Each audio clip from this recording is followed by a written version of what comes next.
భారతదేశ అత్యున్నత సుప్రీంకోర్టు న్యాయమూర్తి గవాయ్ పైదాడి చేసిన ముద్దాయిలను వెంటనే అరెస్టు చేయాలని, ఈ దాడిని అన్ని రాజకీయ పార్టీలు, ప్రజాసంఘాలు, దళిత సంఘాలు, అభ్యుదయవాదులు ఖండించాలని కోరుతూ దళిత సంఘాల ఆధ్వర్యంలో ఈరోజు దర్శి ఎంపీడీఓ ఆఫీస్ ఆవరణంలో ఉన్న భారత రాజ్యాంగ నిర్మాత డాక్టర్ బిఆర్ అంబేద్కర్ విగ్రహం వద్ద నల్ల బ్యాడ్జీలతో నిరసన తెలియజేశారు.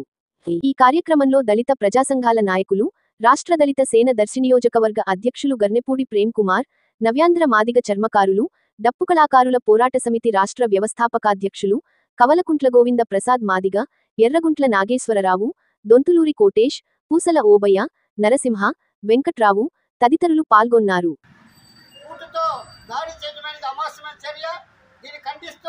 ప్రజా సంఘాల ఆధ్వర్యంలో నల్లరింపులతో నిరసన కార్యక్రమం తెలియజేస్తా ఉన్నాం. జోహార్ డాక్టర్ బాబాసాహెబ్ అంబేద్కర్, జోహార్ డాక్టర్ బాబాసాహెబ్ అంబేద్కర్. అరెస్టు చేయాలి గవాయ్ చేసిన దాడి చేసిన ముద్దాయిలను వెంటనే అరెస్టు చేయాలి. సుప్రీంకోర్టు న్యాయవాదిపై దాడి చేసిన ముద్దాయిలను వెంటనే అరెస్టు